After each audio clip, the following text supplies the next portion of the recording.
Méditons avec le pasteur Ertis. Méditons avec le pasteur Ertis. Le lecteur de la Bible pour mardi le 14 avril nous propose Jean 20, 19 à 31.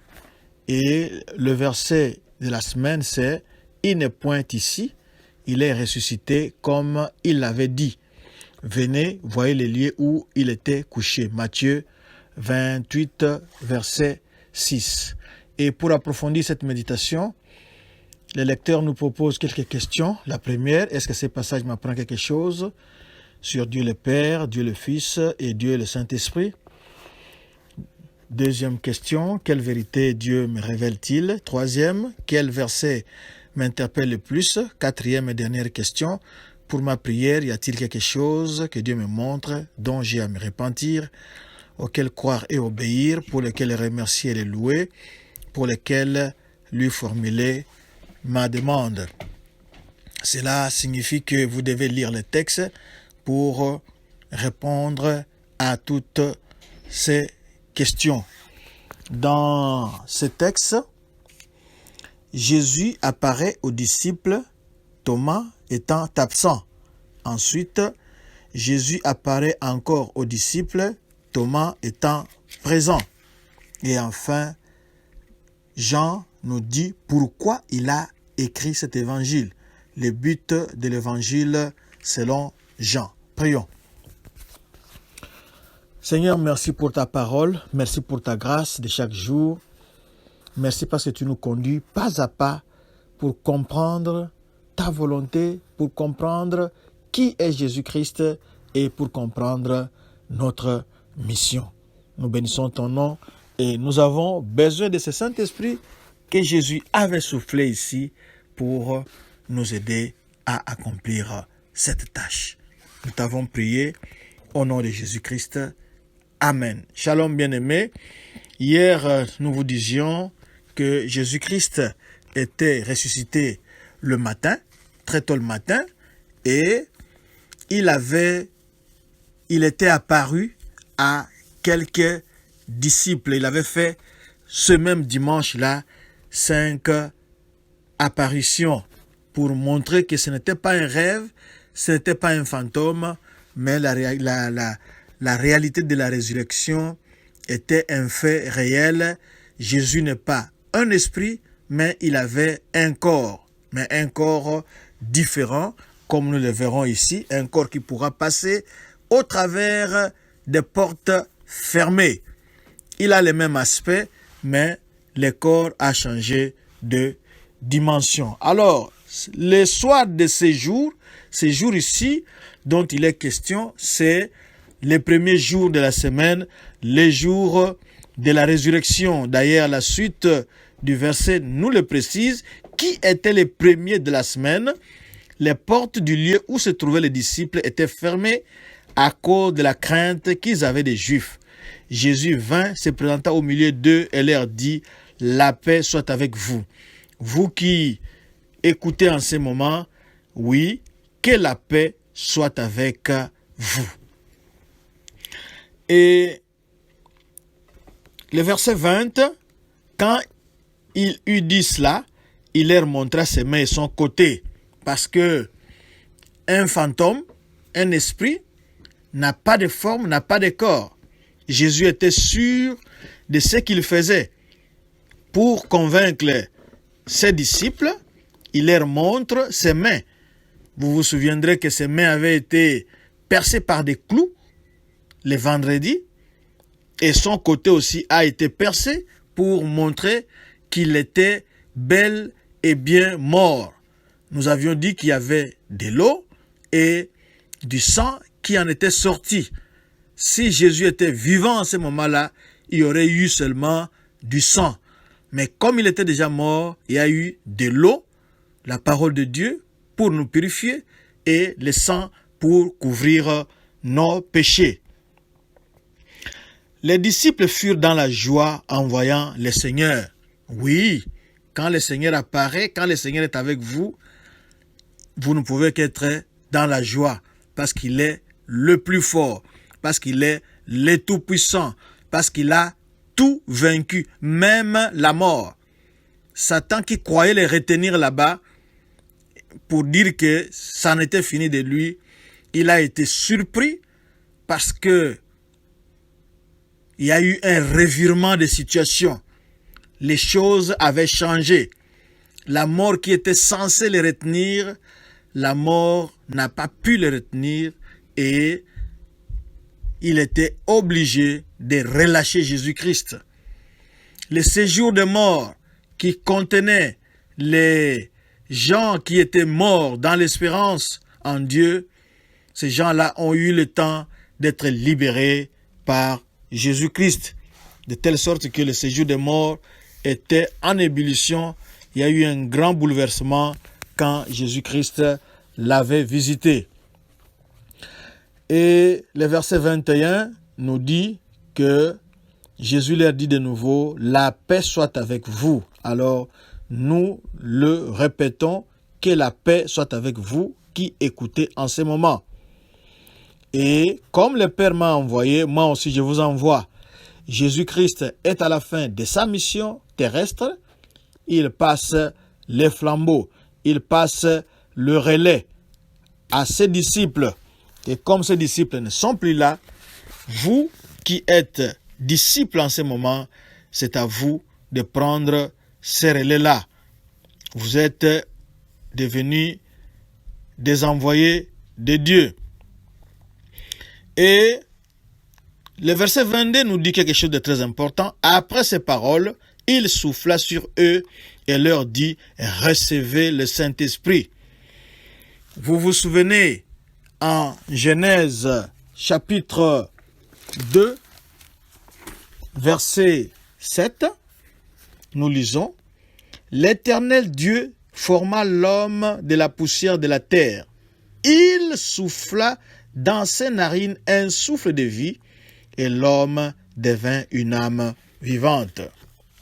Ici, Jésus-Christ a recréé. Jésus-Christ vient d'inaugurer une nouvelle ère.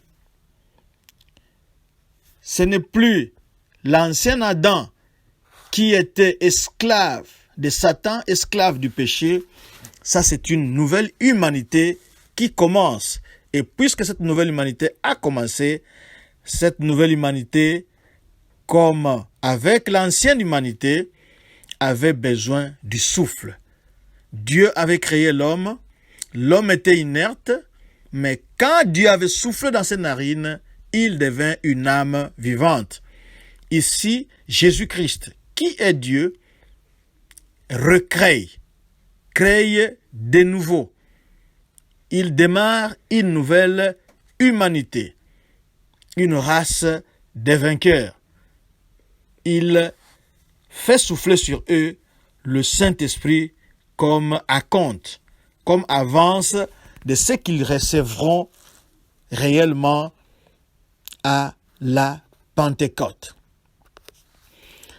Et puisque Jésus-Christ a envoyé ses disciples, d'après le verset 21, il continue ici en disant, « Ceux à qui vous pardonnerez les péchés, ils leur seront pardonnés. Et ceux à qui vous les retiendrez, ils leur seront retenus. » Ici, c'est le rôle du Saint-Esprit qui convainc des péchés. Puisque Jésus-Christ avait payé les prix pour obtenir le pardon des péchés, les disciples, les missionnaires n'avaient qu'à proclamer haut et fort le pardon des péchés à toutes les personnes qui voudront bien écouter leur message et croire qu'ils ont été envoyés par Dieu. Verset 24, Thomas, il était jumeau, il était l'un des 12. Nous ne savons pas pourquoi il n'était pas là en ce moment précis. Mais quand il a rejoint le groupe, d'après le verset 25, les autres lui ont fait les rapports. Ils sont dans la joie, ils ont partagé la bonne nouvelle avec leur frère Thomas. Mais Thomas dit, si je ne vois dans ses mains la marque des clous, et si je ne mets pas mon doigt dans la marque des clous, et si je ne mets pas ma main dans son côté, je ne croirai point. Parce que, comme nous l'avions dit précédemment, un esprit n'a point de chair, un fantôme n'a point de chair. Alors, pour que Thomas puisse être convaincu, il faut qu'il voie de lui-même la trace des clous. Et il pourra même aller plus loin pour mettre sa main dans les côtés où il avait été percé par une lance. 8 jours après, ça signifie le dimanche prochain, le dimanche plutôt suivant, c'est le verset 26, les disciples de Jésus étaient de nouveau dans la maison et Thomas se trouvait avec eux. Jésus vint, comme toujours, les portes étant fermées, se présenta au milieu d'eux et dit « La paix soit avec vous ». Vraiment, c'est un mot très important ici qui revient 3 fois. Que la paix soit avec vous, nous le répétons. Jésus a changé de dimension, il n'a pas besoin de clés, il passe au travers des murs, il est très différent du Lazare ressuscité. Lazare était ressuscité avec le même corps. Il ne pouvait pas traverser les portes, ni les murs, les portes fermées, ni les murs.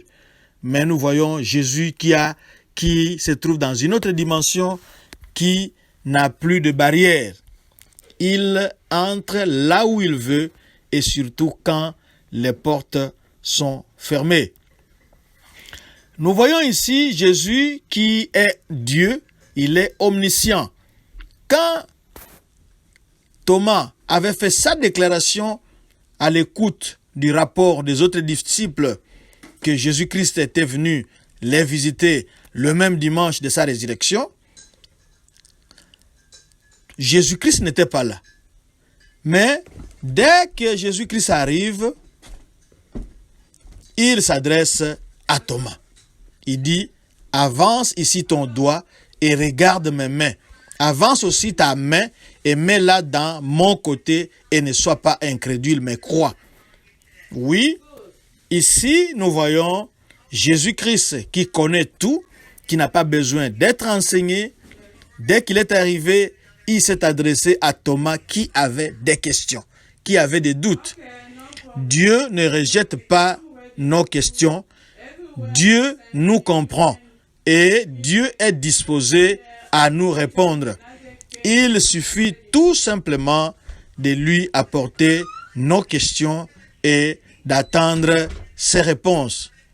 Il n'a pas repoussé Thomas, mais il veut que vous qui doutez encore de la divinité de Jésus-Christ, vous qui doutez encore que Jésus-Christ n'a pas été ressuscité, eh bien, vous êtes ce Thomas-là. Thomas avait déjà posé cette question-là à votre place. Alors, Jésus-Christ lui dit, avance ici ton doigt. Et quelle est la réaction de Thomas? Nous l'avons au verset 28. Thomas est convaincu. Votre ambassadeur Thomas est convaincu, donc vous aussi, vous pouvez être convaincu avec lui. Parce que maintenant il change, il a compris très bien. Il a vu Jésus devant lui avec les traces dont il était porteur. Mon Seigneur et mon Dieu. Alléluia. Jésus est Dieu.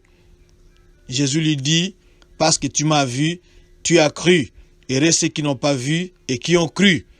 Oui, vous qui écoutez en ce moment, vous qui méditez en ce moment, si vous croyez que Jésus-Christ est le Fils de Dieu, qui était venu dans le monde, qui était né d'une vierge, qui n'avait point péché, mais qui avait souffert sous Ponce Pilate, qui avait été crucifié et qui est ressuscité le 3e jour, est Dieu, il peut vous sauver, alors vous êtes heureux. C'est pas moi qui le dis, mais c'est Jésus qui le dit ici. Parce que tu m'as vu, tu as cru. Heureux ceux qui n'ont pas vu. nous qui ne l'avons pas vu, mais qui croyons, nous sommes donc errés. Alors, pourquoi a-t-on écrit cet évangile? Ça, c'est Jean qui s'explique. Il dit qu'au verset 30, Jésus a fait encore beaucoup de choses. Mais, en écrivant cet évangile, l'apôtre Jean avait un but à poursuivre. Il voulait simplement montrer que Jésus-Christ est le Christ, il est le Fils de Dieu. Et si vous croyez en lui, vous qui cherchez la vie, vous aurez la vie en son nom. Il a écrit cela afin que vous croyiez que Jésus est le Christ, il est le Fils de Dieu d'après le verset 31, et qu'en croyant, vous ayez la vie en son nom. Ça, c'est le but de cet évangile. Il n'a pas tout repris. Si vous voulez connaître la vie de Jésus-Christ, lisez simplement les évangiles. Vous aurez un grand aperçu, mais on n'a pas tout repris parce qu'il faudra beaucoup de livres pour que écrire chaque chose que Jésus avait faite. Nous sommes arrivés à la fin. Ce n'est pas mal de poser des questions, mais c'est mauvais de rester dans les doutes. Jésus-Christ est disposé à répondre à vos questions. Il comprend vos doutes. Il veut vous convaincre. Et Thomas ici, que vous voyez là, quand il a compris que Jésus-Christ était réellement ressuscité, il n'est pas resté là. Thomas est encouragé. C'est lui qui était parti prêcher Jésus-Christ en Inde. Malheureusement, il avait été tué par une lance dans son dos. On l'avait tué avec un coup de lance. Si nous avons l'Église aujourd'hui en Inde, c'est l'initiateur, c'est Thomas. Et c'est le même Thomas qui, quand les autres avaient hésité à suivre Jésus-Christ parce qu'il partait à Jérusalem pour y mourir, c'est ce Thomas-là qui avait dit aux autres, puisque il faut aller mourir, eh bien, nous sommes prêts à vous suivre et mourir avec vous. Donc, ne restez pas dans les doutes, mais tel que vous avez suivi, Jésus-Christ était bel et bien mort et ressuscité. Et la tombe de Jésus-Christ n'était pas loin. Ce n'est pas une tombe cachée dans la forêt amazonienne ou dans la forêt équatoriale où c'était à 1 mois de marche dans le désert. C'était juste à côté de la ville de Jérusalem. Donc, ceux qui pouvaient douter, ils pouvaient aller visiter là-bas, vérifier. Oui, et ils verront effectivement que la tombe était vide. Et non seulement la tombe était vide, Jésus-Christ n'a pas disparu comme ça. Il ressuscite, il s'en va sans dire au revoir. Non, il a donné la preuve à plusieurs ces jours-là. Bien sûr, il y a eu d'autres apparitions après, mais nous nous arrêtons simplement aux 5 apparitions dont nous avions parlé hier. Marie de Magdala, et Pierre, Marie de Magdala, Pierre, et les femmes qui revenaient du tombeau, et les 2 disciples d'Emmaüs, et en l'absence de Thomas, comme nous l'avons lu ici, Jésus-Christ était venu apparaître, visiter ses disciples. Alors, pouvez-vous croire maintenant que Jésus-Christ a été mort, il a été ressuscité pour prendre votre place, pour que vous puissiez avoir la paix avec Dieu. Si vous voulez devenir son disciple maintenant, nous pouvons prier. C'est votre prière. Répétez après moi, s'il vous plaît. Seigneur Jésus, maintenant que tu as répondu, tu as prouvé à Thomas que tu es bien réel, moi aussi, je crois. Et comme lui, j'ai dit, mon Seigneur et mon Dieu. Je te reçois dans ma vie, entre dans mon cœur et transforme-moi. Merci de faire de moi une nouvelle créature. Que toute la gloire te revienne. Amen. Retrouvez-nous sur www.églisedoxadeo.com.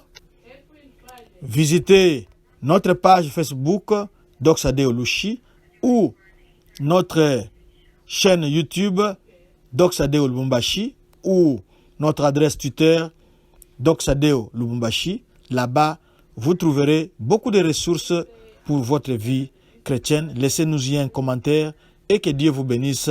Shalom, shalom.